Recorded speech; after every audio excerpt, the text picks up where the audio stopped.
What's up, everybody? It's another episode of Crush City Territory. My name is Chandler Rome with Tyler Stafford, and we finally got Josh Reddick out of the rodeo, off of the golf course, and back onto the pod. Josh, what did you enjoy better, the Pro-Am or Post Malone? Considering the way I played golf, the Post Malone concert.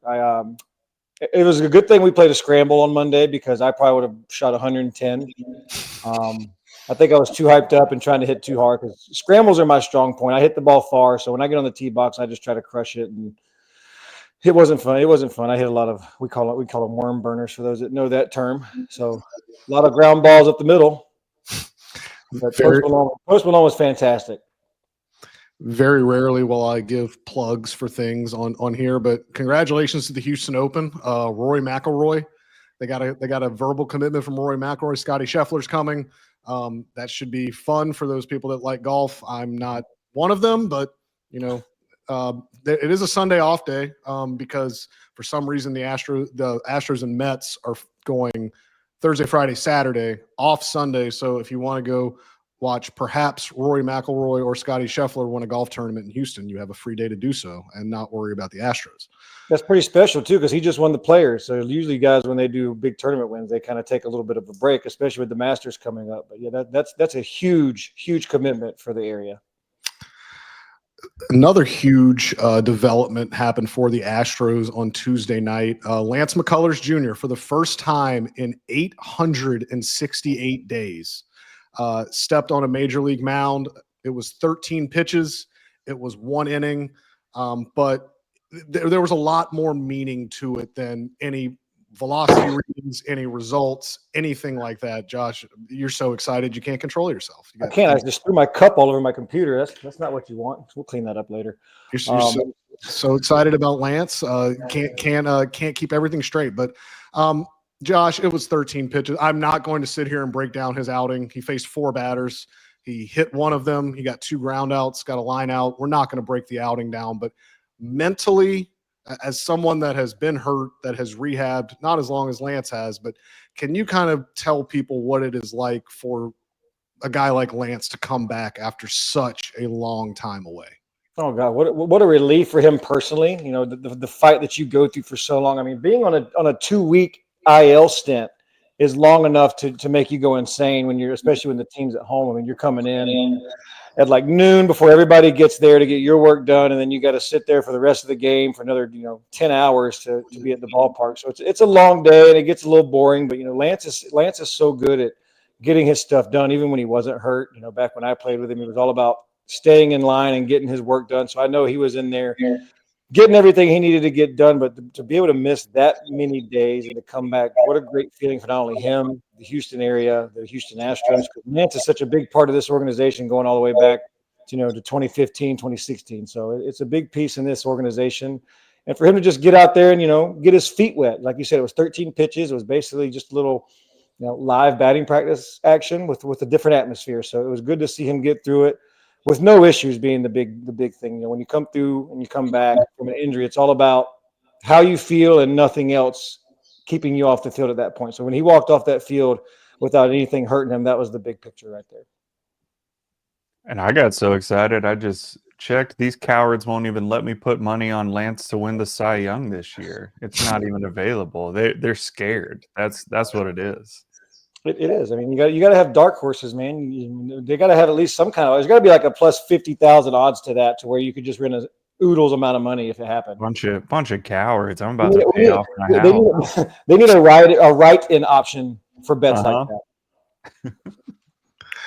Josh, I don't know how much you got to watch of him, but I mean, from what you did see, I mean, again, 13 pitches, we are not going to overreact to what we saw, but maybe now going forward, Lance did say he's probably going to stay back in West Palm Beach.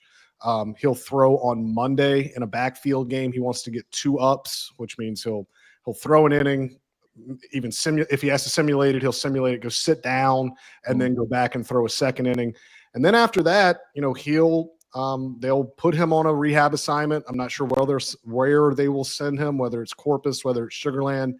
And then you can kind of start to have a timeline, because as a pitcher, you can only spend a maximum of 30 days on a rehab assignment before you have to be brought back onto the major league roster.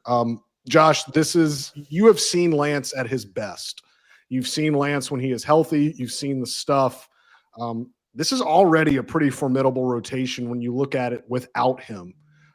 If he's able to come back, if there's no setbacks, if he comes back and if he's effective, what can that do for this rotation? I think it gives them a little bit of relief, especially considering how effective Lance can be. I think with that 30-day maximum rehab, I think it'd be best if the Astros utilize that full 30 days just to make sure you got everything in line and make sure everything's perfect. Well, not necessarily perfect, but like working for him with no setbacks. And if there is a minor setback, then you take that step back and move forward. But with that 30 days, it gives you time, one, to stretch him out to where he needs to get, gives him his spring training experience, so to speak. And just works his pitch count up and just gets his strength back, and everything that you need to fall in place really works out for that. But if you get him back healthy, effective, you plug him into the back end of that rotation, your front end's pretty much set at this point. You kind of almost want to limit his innings, I guess, at that point. You kind of make him kind of a 5-and-dive guy you hope for, and if everything works out, then, give him another inning or two. But I think right now the best way they need to approach him is get him out there, get him back to where you can get 4 or 5 out of him strong and not overdo it, because you can't go in there and overdo a guy like Lance. He's going to go out there and try to tell you he can still do it, and you can't risk hurting a guy like that after being gone for so long. It was funny. Joe Espada said after the game yesterday that Lance was begging to go back out for the second. So like they're already going to temper him down a little bit. Josh, one thing I found very heartwarming is that, Lance started reading off all of the former teammates and coaches that texted him yesterday before the start. And it was Carlos Correa, who he remains very, very close with, Alex Bregman, Martin Maldonado, Dallas Keuchel, Brent Strom checked in, AJ Hinch checked in. Josh, we talk about the culture that this franchise has established since 2015, and this culture that has kind of sustained this golden era. Lance is a big part of that. As someone that has been in that clubhouse, as someone was there kind of when that culture started to be cultivated, what does Lance mean to the clubhouse? And as his former teammate, I mean, how excited were you to see him, back where he belongs on a mound and trying to become a contributor? Oh, huge welcome back. For fans looking on the outside in, myself, it's such a great feeling to see a guy like that, because over the last 10 seasons, you've seen Lance grow into that young kid who debuted with Batman cleats to becoming that big voice in that clubhouse. And he's been a big voice in that clubhouse for, the better part of 7 or 8 years now. He's, probably him and Altuve are the only 2 guys left there from 16 and 17. So he's becoming the leader in that clubhouse. So I know it not only means a lot to have him out on that field, but to have him in that clubhouse, on that team bus, on that team plane, and just to be there around the guys, because it's just a level of comfort for a Houston Astros team to have a Lance McCullers Jr. be there for those guys. So I know those guys are excited to have him back. And, he's always having it fun. He's always having a good time, and he's always talking. So to have that upbeat guy to kind of keep the boys rolling, it's a huge pickup. Tyler, you mentioned he debuted in Batman cleats. Did you have a problem with that, given your affinity for another superhero? No, not as a superhero battle. As a kind of seasoned veteran at that point, playing against a guy who's making his debut in those Batman cleats, our dugout was pretty chirpy, so to speak, about it, because we're over here like, who do you think you are? Like blah blah blah. And I heard he actually got fined for him by MLB because they weren't team colors at that point. Because at that point you had to have team colors matching uniforms. So he got his spank on the butt for doing his thing, which I love it. I love the the personalization of it. I thought it was on the inside. I thought it was great. As a baseball player on the outside, I was obviously a little upset because of MLB wasn't really pushing that side of being personal on your own. They had to manage us, especially in Oakland. We had to have the 75% white on our cleats. So it was probably a little bit of envy there too, because I could only do so much with my cleats. But I thought it was pretty cool looking at that he's like, what, screw it. If I got to pay a fine, I'm going to pay a fine. I'm going to be myself. I totally forgot that he debuted against you guys with the A's. What do you like? When you watched him, when you faced him? I mean, did you kind of think this dude's that good? Did you kind of think that? It was hard to tell at that point because like I said, he was a debut. You just don't know what you're going to get. I do remember him being nasty at that point. The curveball was obviously on the focal point for all of us, and I remember going up there sitting on it, and I don't think it was a good day for me against him. I think I may have walked. I know he definitely probably struck me out. But if it was a debut that wasn't good for me, then I obviously don't remember it. And I think he did good because I think we were was it 16 or 15? Either way, 15, I think. Either way, Oakland, we stuck both years, so it doesn't really matter. So he probably had a really good day and, learned his lesson at the same time. But we all know Spider-Man is the better superhero. There's no argument there. You hit third that day. You went 0 for 4. You did have a punch out. I figured. Mhm. I do know that me and Lance and I, when we faced each other, it was not very pretty. And I know that, I think because at some point, I think 16, him and Dallas were back to back, and it was always a tough 2-day stretch for yours truly because for some reason I always got to face Keuchel, but I couldn't face other left-handed hitters. It made no sense. Oh, that does not sound like a fun lefty to face. No, and this was I think I faced him most in his Cy Young year, so 2015. And I remember him getting oodles and oodles of inches off the plate too. So, not saying he wasn't good, but he did get a lot. But it was not a fun 2-day stretch for yours truly against those guys. I needed when Scott Feldman got up. That's when I got excited. The A's did win that. You did win. You did win the game 2-1. Brett Lawrie hit a go-ahead single off Will Harris in the 6th inning. Tyler Clippard came in and I believe closed the game out.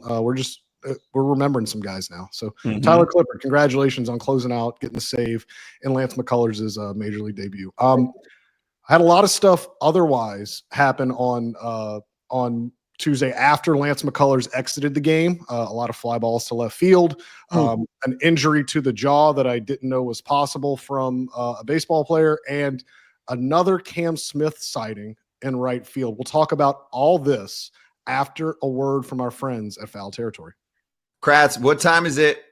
Time to stop overpaying for wireless with these bogus fees and, quote, free perks that actually cost more in the long run. You know what I'm saying? What he's saying is it's time to switch to Mint Mobile with premium wireless plans starting at $15 a month. Just check it out. See how much you can cut off your cell phone bill. Go to mintmobile.com/territory. No unexpected overages on those bills. You get all the bells and whistles too. And I love that all plans come with high-speed data and unlimited talk and text delivered on the nation's largest 5G network. And you bring over your current phone number when you switch. If you like your money, Mint Mobile is for you. Shop plans at mintmobile.com/territory. That's mintmobile.com/TERRITORY. Upfront payment of $45 for 3-month 5 GB plan required, equivalent to $15 a month. New customer offer for first 3 months only, then full price plan options available. Taxes and fees extra. See Mint Mobile for details. All right. It is our not even annual is not even the right word. It's the continued discussion of every ball Jose Altuve gets hit to him in left field. Josh, you were on the Space City Home Network. You were on the studio broadcast when Altuve had the fly ball that he mistimed his jump at the wall against the Cardinals. Tyler and I talked about that a little bit last time, but I want to get your perspective on that as you watch that from the Space City Home Network booth. And then last night against the Nationals, you saw why the Astros are very excited about Jose Altuve. He stole a double from Ahmed Rosario with a very, very nice running catch in the left center field gap.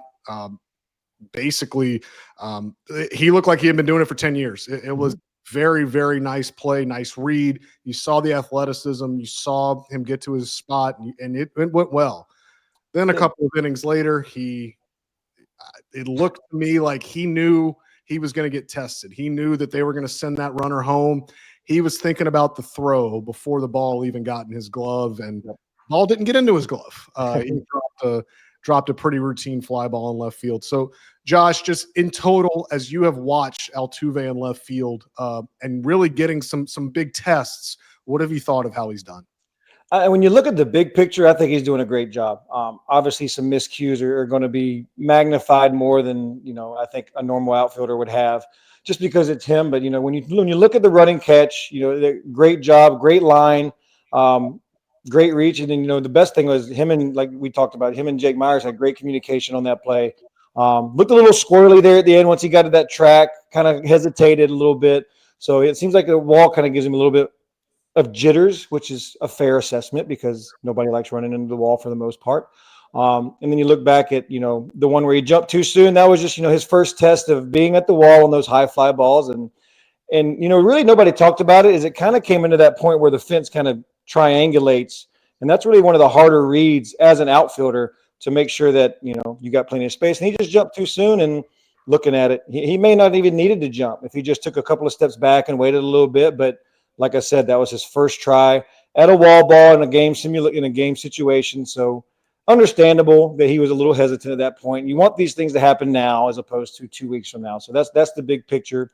And then when you look at the Aaron Judge reenactment, I think, like you said, he just got a little excited. Nothing against Judge. Just what we're going to call it.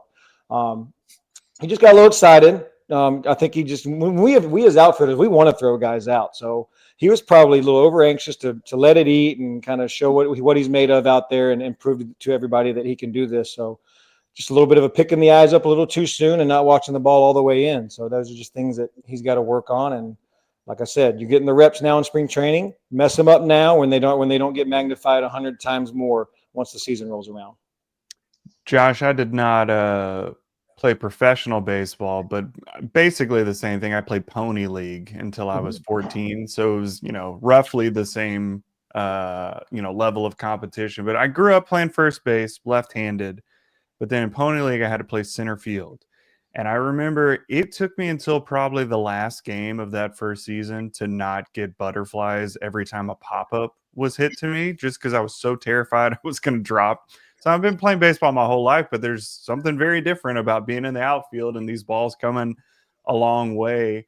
I know you got over that real quick, but I mean, Altuve's probably only seen, 30 off the bat to left field in his life? Like, how long does it take before you're not even having to think about those things? It just comes naturally to you. It's going to take a while, to be honest. I mean, from a guy who's been so close to the ball his whole career, his whole life. But the good thing there is his quick twitch movements are going to be probably a little bit better than most because of being so close to the baseball.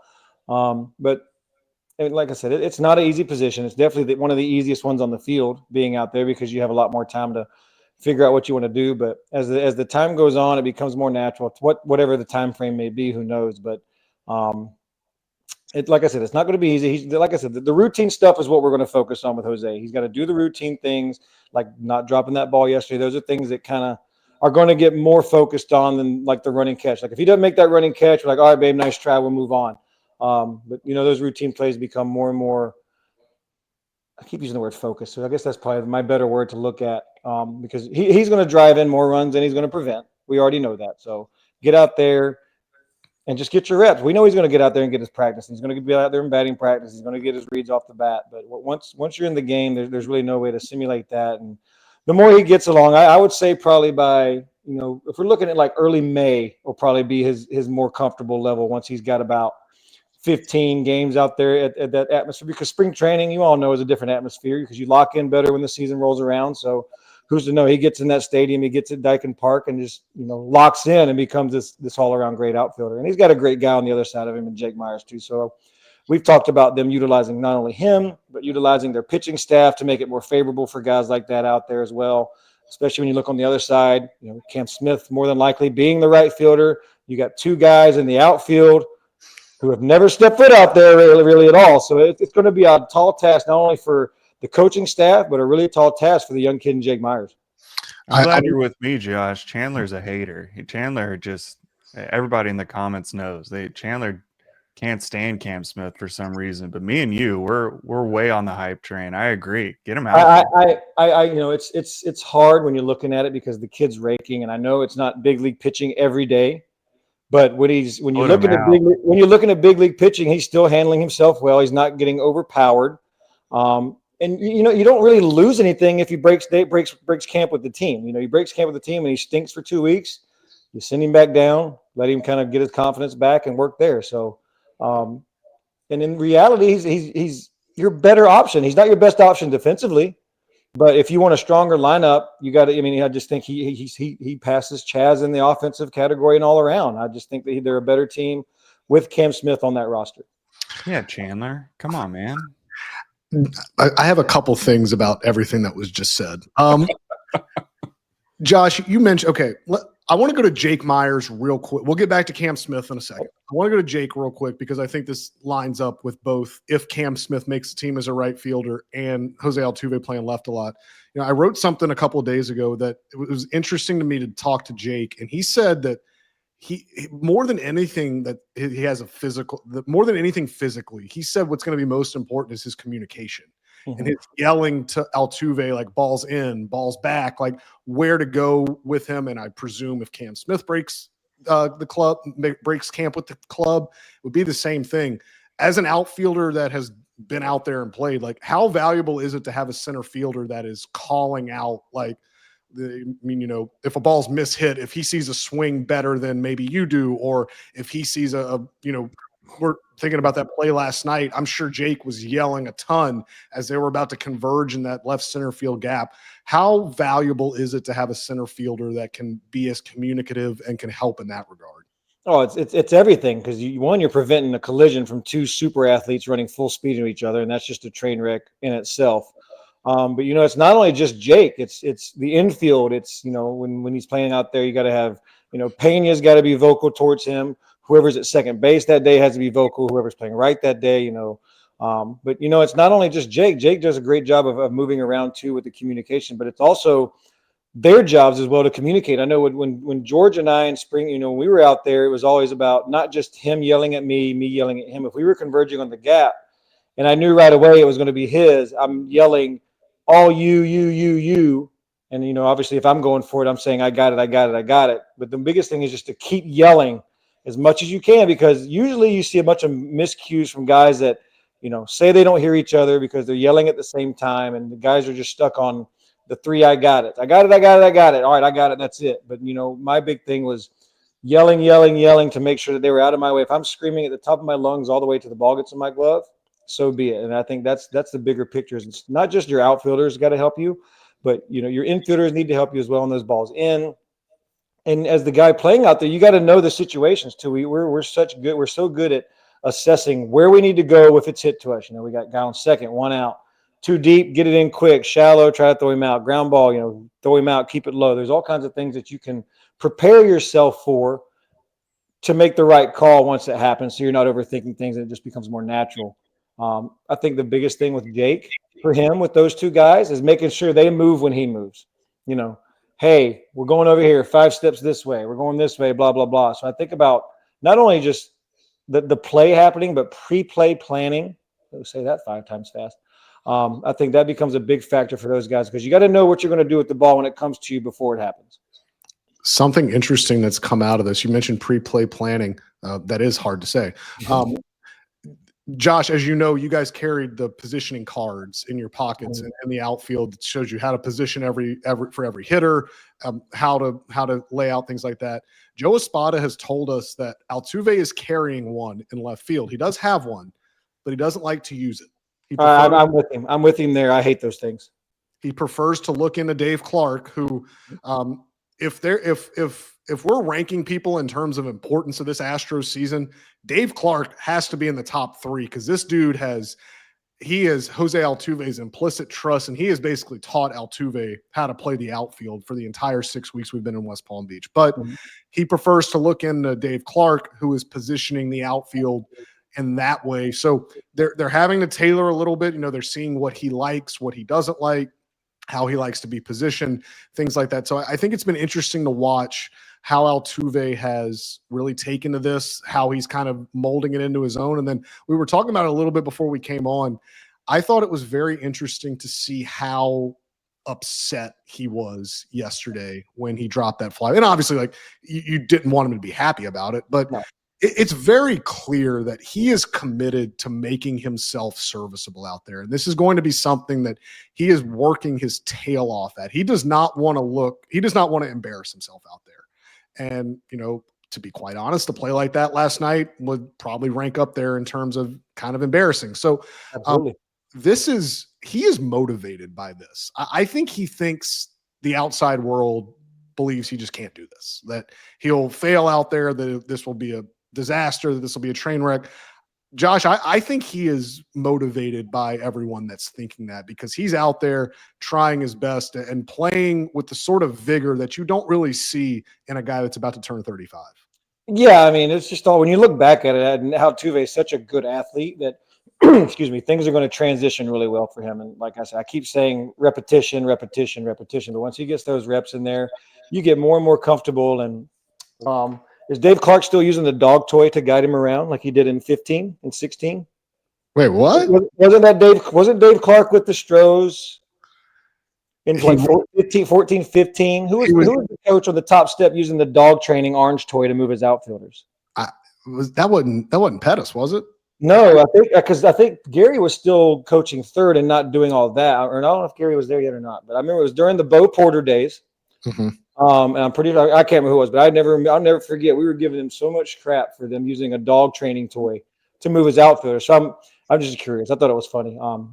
But I am with him on the sheet thing. I think the sheet is all hearsay, and obviously that's numbers and analytics talking, because that's where majority of where he is. But pitchers don't pitch that way all the time. Swings are different. Guy could be hot. Guy could be struggling. So I think all things come into play, because when I was playing, I hated that thing. I was always the guy that could read swings so well from the outfield and just that way. So I felt like I was a better outfielder that way. So maybe that's what he's thinking. But, paper only goes so far. So I really like and respect that he's relying on a guy like Dave Clark, because obviously Dave is a great coach and he's, seen plenty of time in the show and what these guys can do. But it's definitely way better because he's closer to the dugout anyway, seeing those swings as well. So I think it's all about just reading swings and how your pitcher's going to pitch him. If Fromber's up there, I'm probably not relying on that paper, especially if I'm in left. Okay, we got a left-handed hitter, he's got a two-seamer and a curveball, so I'm going to come in because he's probably going to jam the heck out of him. There's not many guys going to take Fromber the other way left-handed, and then vice versa. For the righties, I'm going to shift away from it, but going back to him having that kind of vengeance to be a good outfielder is just who Altuve is. When he gets doubted, look at what happens when he started his career. He kept getting told to go home at tryouts and just kept showing up. So he's going to persevere. He's going to show everybody what's up. He's going to show them that, hey, you know what? I've been doing this my whole life. Don't underestimate me, because I'm going to go out there and I'm going to shut you up. So he's got that drive and the fight in him. And like you said, when you drop balls like that, doesn't matter if it's spring training, practice, or a game, when you drop them, it's a very embarrassing moment. It's very hard to get over. Yeah, and to me, I'm not as worried about the routine stuff, because that just takes time. Like, that's all it is. It's not that he's not capable of doing. Like, obviously he can catch a pop up to left field. I'm not concerned about that. I would have been more concerned if he wasn't able to make those 2 and 3 star level plays, right? If he's not able to get a good jump, if he's not able to read those things, because the routine ones just take practice. Like, I have no doubt that once he sees enough, routine plays to left field, he's going to be able to handle that just fine. Any professional athlete is going to be able to do that. And he already has shown flashes of, oh, this guy's actually going to be, average to above it. Like, he can move around out there. He's going to make some plays. And that's already shown, I think, more than enough to say, I think he's going to be fine out there. I'm with you there, because he's definitely, excuse me, he's definitely not going to be the worst left fielder in the league. So, I mean, when you're looking at it that way, he's definitely going to be a lot better option than most. The biggest thing for me, I think, for him is just looking at how he plays is the wall. The wall ball seems to be giving him the only issue of kind of hesitating and, excuse me, and just kind of being a little bit cautious. So, like you said, the routine plays become natural. But yeah, when you're looking at his route running, his lines are pretty much straight. There's no banana routing. There's no herky-jerky routing.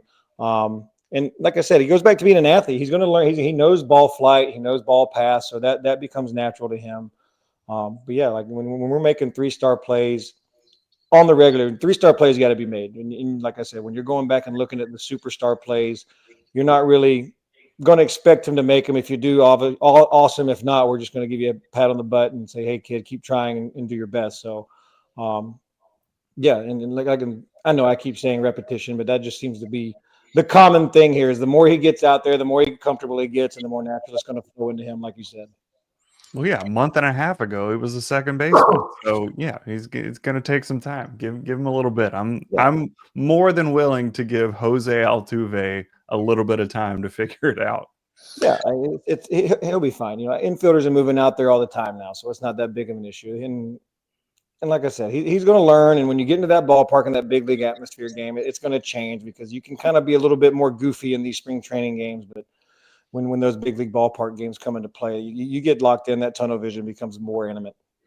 Speaking of infielders moving to the outfield, 2 weeks ago, Cam Smith was the third baseman. Now he's seeing time in right field. He's made 2 Grapefruit League starts out there. He got into the game last night in the 8th inning, played 2 innings in right field.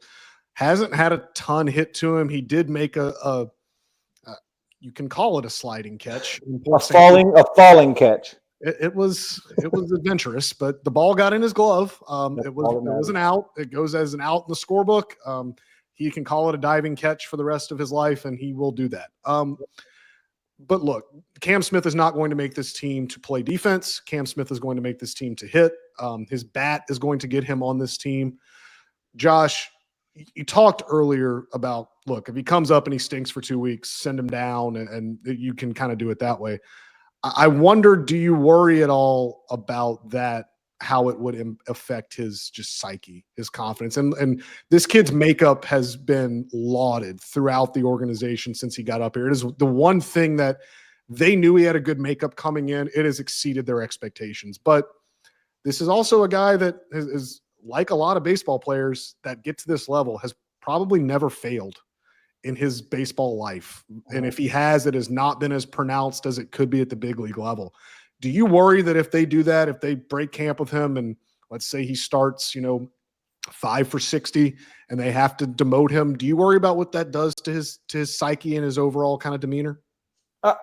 I don't, but not knowing the kid well enough could probably be a factor there too. If I had a little bit more time of knowing who he was, just looking at him, I don't think so, because I think he hasn't played above Double-A, right? Double-A is his highest. He's played 6 games in Double-A. Okay, so high A is his highest thing.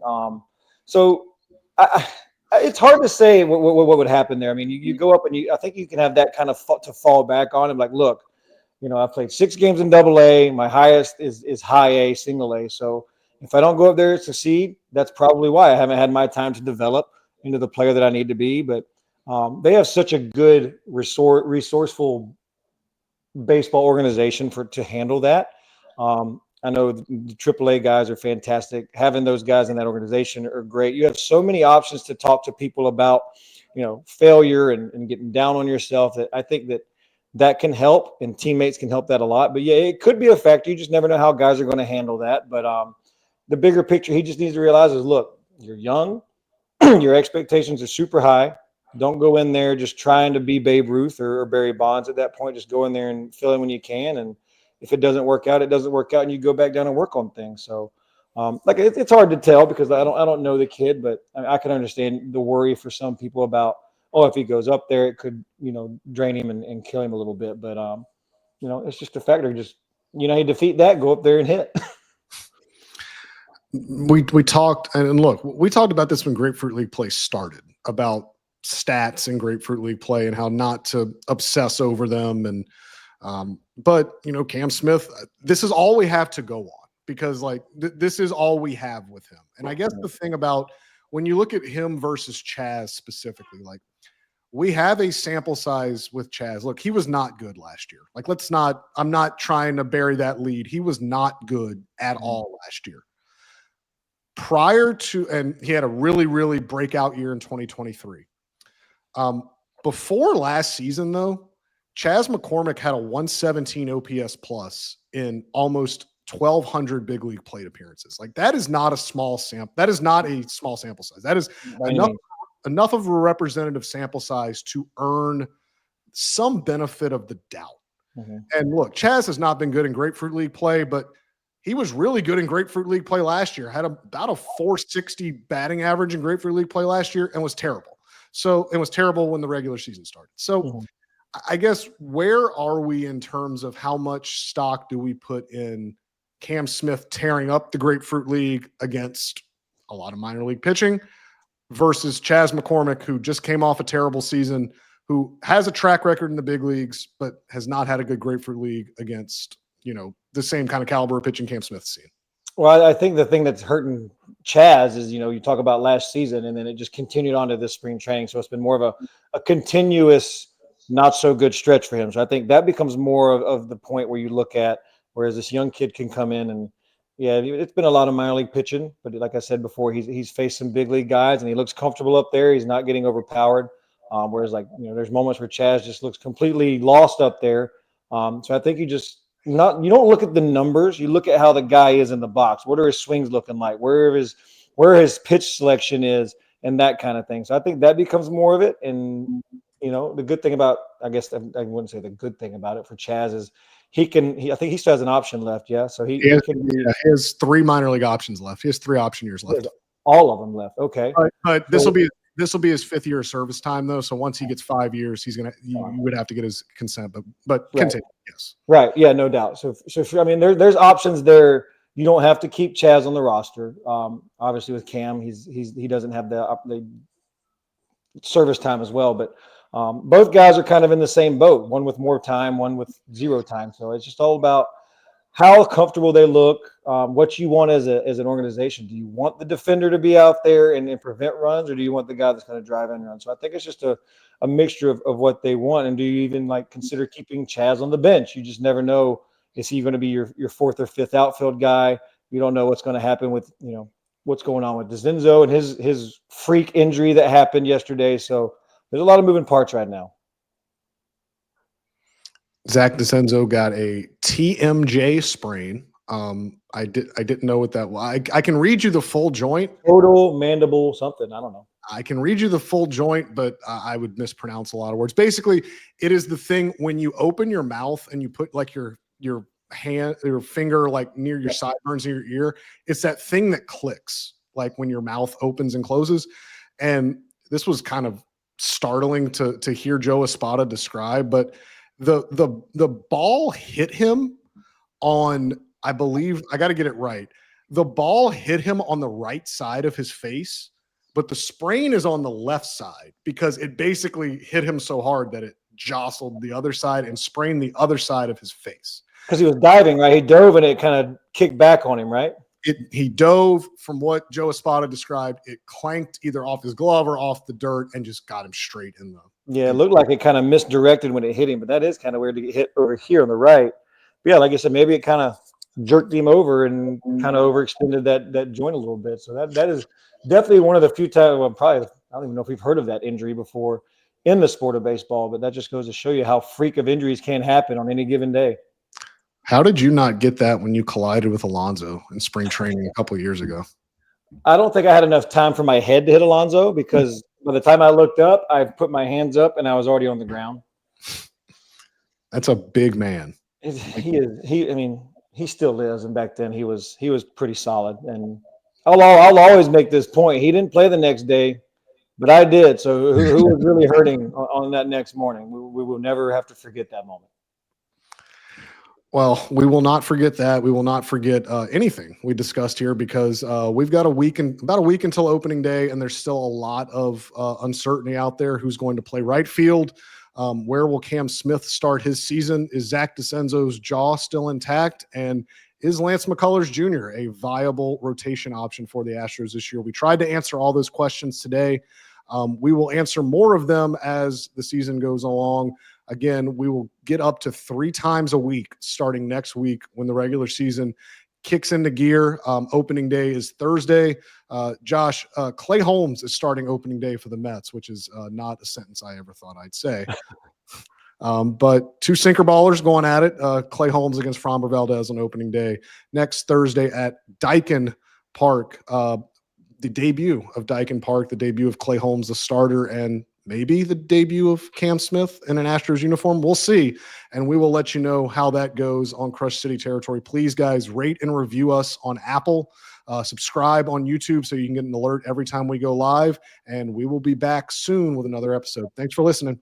Bye.